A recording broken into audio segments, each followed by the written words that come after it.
صلاۃ التسبیح. دیکھیں موبائل پہ قرآن پڑھنا تو بالکل جائز ہے. صلاۃ التسبیح کے بارے میں اپنا کلپ ریکارڈ کروا چکا ہوں.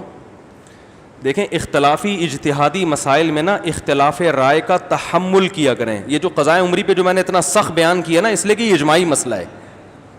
لیکن جس مسئلے میں علماء کا پہلے سے اختلاف ہو, رفع الیدین کا مسئلہ, امام کے پیچھے فاتحہ کا مسئلہ, اسی طرح شب برات کا مسئلہ, اس میں رات کو فیصلے ہوتے نہیں ہوتے, اور رات کا فیصلہ والا تو وہ بالکل ہی وہ ایسے ہی قول ہے, یعنی کچھ چیزیں اس میں بھی اختلافی ہیں نا. تو جو اختلافی مسائل ہوتے ہیں اس میں اگر ایک عالم اپنی رائے بیان کر رہا ہے تو آپ بے شک اس کی رائے سے اتفاق نہ کریں. کیا ہو گیا بھائی؟ اس کی رائے سے آپ بے شک اتفاق نہ کریں, لیکن اس پہ طنز کرنے کی آپ کو اجازت نہیں. اسی کے بارے میں نے کلپ ریکارڈ کروایا تھا کہ صلاۃ و تسبیح پر جتنی بھی حدیثیں ہیں وہ سب ضعیف ہیں. سمجھ رہے ہیں؟ وہ سب کیا ہیں؟ بہت ضعیف ہیں, لیکن کثرت سے ہیں. اس وجہ سے جمہور علماء ان کی کثرت کو دیکھ کر صلاۃ و تسبیح کے سنت ہونے کے قائل ہیں کہ بھئی اتنی کثرت سے ہیں, جو ضعیف حدیثیں کثرت سے ہوں تو درجہ حسن تک پہنچ جاتی ہیں. بات سمجھ میں آ رہی ہے؟ نہیں آ رہی؟ اور حسن حدیث بھی قابل قبول ہوتی ہے. تو اصول حدیث کے لحاظ سے بہت سے علماء نے فتویٰ یہ دیا, جن میں حنفی بھی ہیں. علامہ ابن عابدین جو فقہ حنفی کے بہت مشہور مفتی ہیں, محقق ہیں, ان کا بھی یہی قول ہے. اور فتاوی شامیہ میں جس پہ فقہ حنفی میں اکثر فتویٰ اسی پہ دیا جاتا ہے, اس میں بھی ہے کہ صلاۃ و تسبیح پڑھنا کیا ہے؟ سنت ہے. تو ہمارے مدارس میں یہی قول اختیار کیا جاتا ہے کہ سنت ہے. لیکن بعض علماء ایک دوسری رائے بھی رکھتے ہیں. وہ یہ کہتے ہیں کہ ٹھیک ہے, یہ اصول بذات خود تو ٹھیک ہے کہ ضعیف حدیثیں جب کثرت سے ہوتی ہیں تو حسن تک پہنچ جاتی ہیں, لیکن وہ ایک اور بات کہتے ہیں کہ اس نماز کی جو کیفیت ہے, جو طریقہ نماز کا ثابت ہوتا ہے, نبی سے جو تواتر کے ساتھ جو نمازیں منقول ہیں یہ ان سے ٹکرا رہی ہے.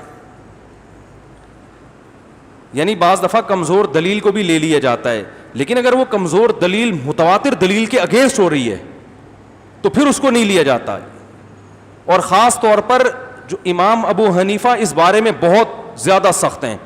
وہ کہتے ہیں قرآن مجید کی آیت متواتر ہے, اسی طرح کوئی حدیث متواتر ہو تو اس کے مقابلے میں اگر خبر واحد بھی آ جائے گی نا, چاہے وہ صحیح ہو, تو وہ اس کو بھی رد کر دیتے ہیں. وہ کہتے ہیں 100% یقینی چیز کی وجہ سے وہ چیز کو نہیں چھوڑا جا سکتا.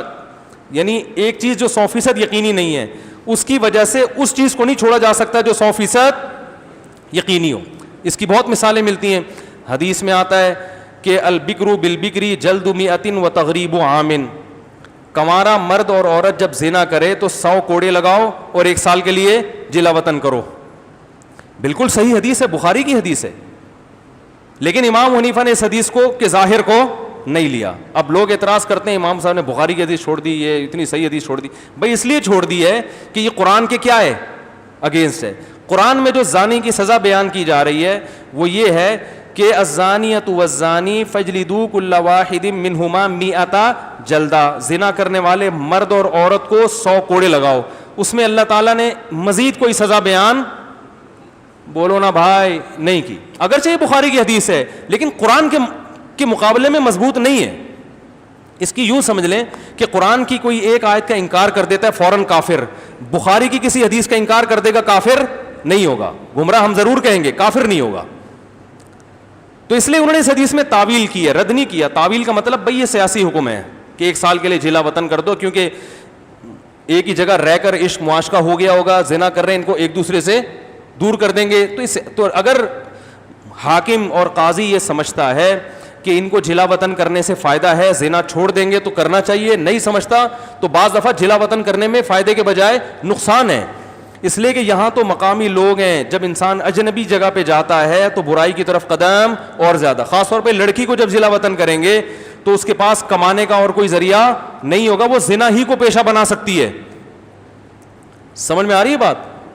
اب لوگ تو کہہ دیں گے بخاری کی حدیث, حنفی لوگ بخاری کی حدیث نہیں مانتے, بخاری کی حدیث او بھائی مانتے ہیں لیکن قرآن کو پہلے فوکس کرتے ہیں. لیکن بہت سے فقہا نے اس حدیث کو بھی لیا, ان کے اپنے اصول ہیں, ہر فقیہ کا اپنا اصول ہوتا ہے اور سب صحیح ہے ہمارے نظر.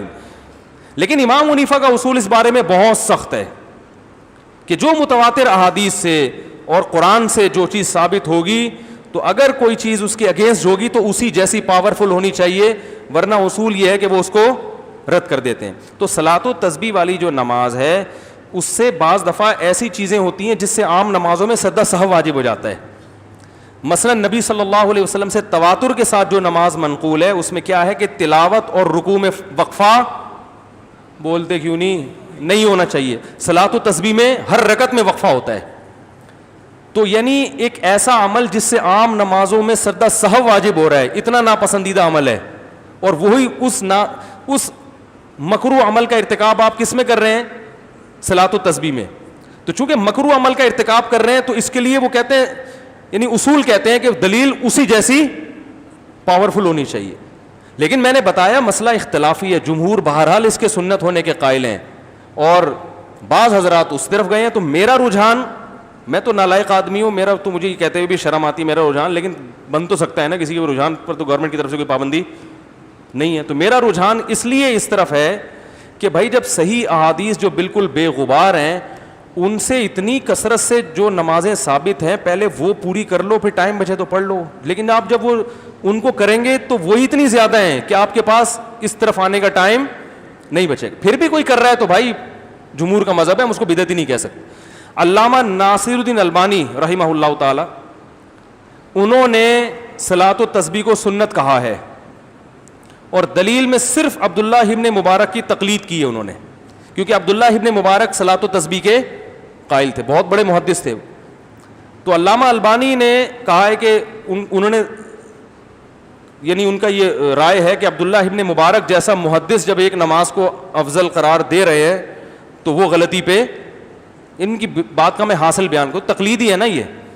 تو ہم یہ کہتے ہیں کہ چاروں امام ابو حنیفہ, مالک, شافعی, احمد بن حنبل, یہ نماز جتنی اس کی فضیلت بیان کی جا رہی ہے نا کہ اتنی فضیلت زندگی میں ایک دفعہ پڑھو نہیں تو اچھا. بعض علماء نے یہ بھی اعتراض کیا ہے کہ یہ کلام مزاج نبوت کے ان کی رائے میں یہ منافی ہے, کیونکہ نبی صلی اللہ علیہ وسلم کے اس طرح کے الفاظ آتے ہیں اس میں کہ پوری زندگی میں ایک دفعہ پڑھو, روزانہ پڑھو, روزانہ نہیں پڑھ سکتے تو ہفتے میں ایک دفعہ, ہفتے میں ایک دفعہ نہیں تو مہینے میں ایک دفعہ, مہینے میں ایک دفعہ نہیں تو سال میں ایک دفعہ, سال میں ایک دفعہ نہیں تو بعض حضرات کا یہ بھی رائے ہے کہ یہ جو کلام ہے نا یہ بھی مزاج نبوت سے میچ نہیں کرتا, یعنی آپ صلی اللہ علیہ وسلم کی حدیثیں اس طرح کی ہوتی نہیں ہیں, یہ بعض حضرات کا یہ خیال ہے.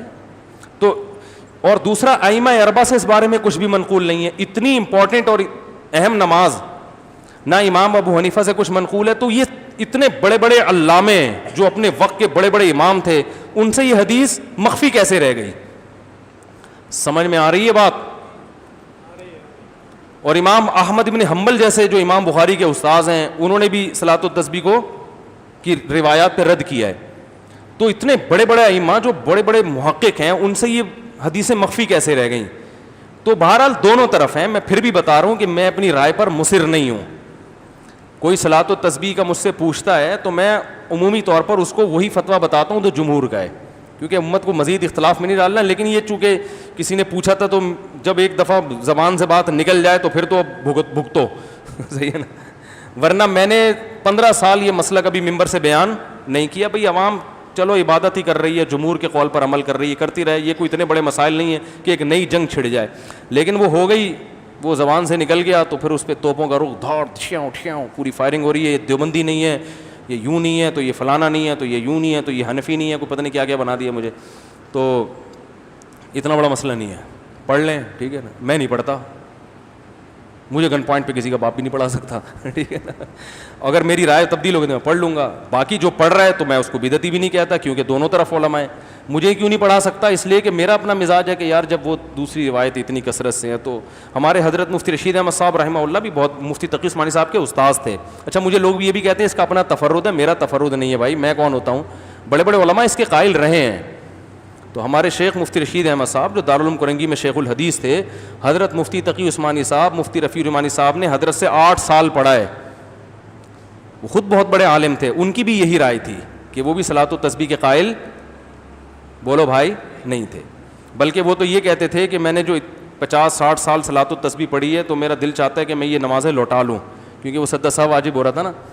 ان کی رائے تھی, لیکن وہ بھی اس پہ اصرار نہیں کرتے تھے, بلکہ وہ اسی طرح مسئلہ بتاتے تھے کہ بھائی دونوں طرف علماء ہیں, اپنی رائے میں وہ مضبوط تھے. بتاتے ایسے تھے بھائی وہ بھی رائے ہے اور یہ بھی رائے ہے, تو جو جس رائے پر عمل کرے. تو اگر آپ کو ان علماء کی رائے صحیح لگتی ہے تو بے شک ان کی رائے پر عمل کریں. صلاۃ التسبیح پڑھنے والے کو بدعتی نہیں کہا جائے گا, سمجھ رہے ہیں. لیکن میرا بھی اتنا لمبا ریکارڈ کرانے کا مقصد یہ تھا کہ آپ جس رائے پر بھی عمل کریں, اللہ کا واسطہ رائے کے اختلاف کی برداشت کی قوت پیدا کریں اپنے اندر.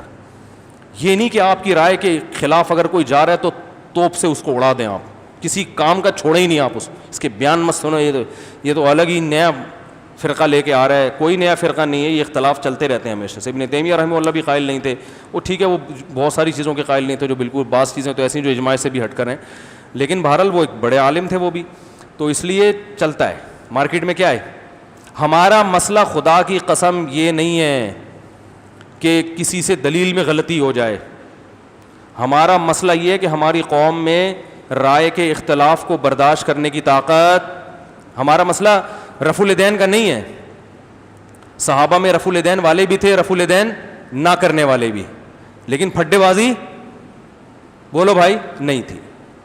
تو ہمارا جو مسئلہ ہے نا کہ بس میری رائے پہ اڑ جائے کہ میں ہی صحیح ہوں, باقی سارے کیا ہیں غلط ہیں. تو نہ میں صلاۃ التسبیح پڑھنے والوں کے بارے میں ایسی رائے رکھتا ہوں, تو نہ آپ میرے بارے میں ایسی رائے. زیادہ ہمارے حضرت بعض دفعہ یہ بھی کہتے تھے کہ جب کوئی, اچھا یہ بھی یاد رکھیں تقلید مجتہد کی ہوتی ہے, مجتہد کے علاوہ کسی اور کی تقلید نہیں ہوتی کہ کسی نے بھی کچھ بھی لکھ دیا.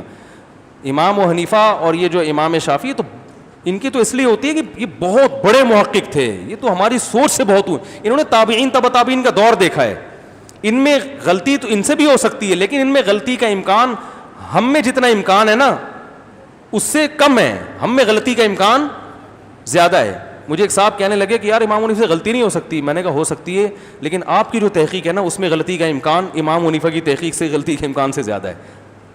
100% تو اجتہادی مسائل میں کوئی بھی رائے قائم نہیں کی جا سکتی کہ کون صحیح ہے کون غلط ہے, امکان ہی کی بیس پہ چل رہا ہے کہ کس میں امکان زیادہ ہے کس میں. میں نے کہا ان میں کم ہے, آپ میں زیادہ ہے. تو امام حنیفہ کے بعد جو لوگ ہیں, تو پھر کوئی جو مفتی ہو جو خود تحقیق کر سکتا ہو, اس کے لیے پھر ہر ایک کے قول کو بالکل ہی جو ہے نا وہ, تبھی ایسا ہوتا ہے. بہت سارے اقوال ہیں شامیہ میں ہیں جن پہ فتویٰ نہیں دیا جاتا, تو یہ چلتا ہے مارکیٹ میں, سب چلتا ہے. تو اس میں زیادہ ٹینشن لینے کا نہیں ہے. بولے یہ بھی ٹھیک ہے, اور زیادہ بول دیں مفتی صاحب کا تفرد ہے. کیا بول دیں, بولے صاحب کہ اپنی مفتی صاحب کبھی کبھی سٹھیا جاتے ہیں. یہ کمنٹ کر لیں یار مفتی صاحب بہت اچھے ہیں, بہت اچھا بیان کرتے ہیں, کبھی کبھار پٹری سے اتر جاتے ہیں. اتنا لکھ دیں تو بھی مجھے کوئی تکلیف نہیں ہوگی. اس دفعہ صلاۃ التسبیح کے معاملے میں مفتی صاحب پٹری سے اتر گئے ہیں, بس اتنا بول دیں چلے گا. بھائی کوئی بھی پٹری سے کسی بھی وقت, ٹرینیں اترتی ہیں, ہمارے جہاز اتر جاتے ہیں. اترنا رن وے پر ہوتا ہے, بنگلے میں جا کے اترتے ہیں. تو مفتی صاحب نہیں پٹری سے اتر سکتے, تو بول دیں بھائی پٹری سے اتر گئے. لیکن یہ کہ یہ اسلام سے ہی خارج ہو گئے ہیں اور یہ اہل سنت سے خارج ہو گئے ہیں, یہ تو پاگل ہو گیا ہے, اس کا تو دماغ خراب ہو گیا ہے, یہ پھر تھوڑا, یہ آپ پٹری سے یہ آپ پٹری سے اتر گئے, مفتی صاحب نہیں اترے. پھر اللہ تعالیٰ سمجھنے کی عمل کی توفیق عطا فرمائے. چلے جائیں بھائی, بہت ہو گیا.